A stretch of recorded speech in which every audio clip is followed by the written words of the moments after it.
We'll guide you through how to add grid to camera in Blender.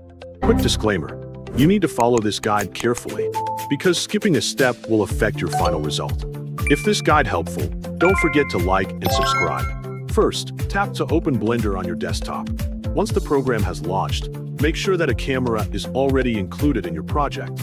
After confirming that a camera is available, select the camera by clicking on it in the viewport or the outliner. Next, press numpad 0 on your keyboard to switch to the camera view so you can see exactly what the camera is capturing.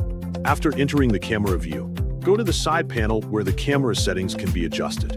In the Properties editor, locate the Object Data Properties tab, which is represented by an icon shaped like a camera. Click on this camera-shaped icon to open the camera-specific settings. Next, look for the Viewport Display section within the available options.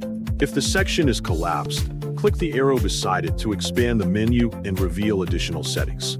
Inside the Viewport Display section, find the Composition Guides option. Click on it to expand even more settings and display the available guide types. Here, you will find a section of grid that can be used to improve framing and visual balance. At the very top is the rule of thirds grid, which divides the frame into evenly spaced sections. The second category is the center guide, where you can choose either a centered grid or a diagonal centered grid. The third category is the golden section, which includes several options such as ratio, triangle A, and triangle B.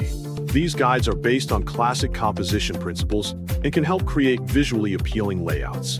The last category is harmony, which also provides triangle A and triangle B options for alternative compositional structures. You can enable any of these guides depending on the type of framing you want to achieve. Blender also allows you to customize the appearance of the guides. You can set the color of the grid to make it easier to see while working in the camera view and composing your scene effectively.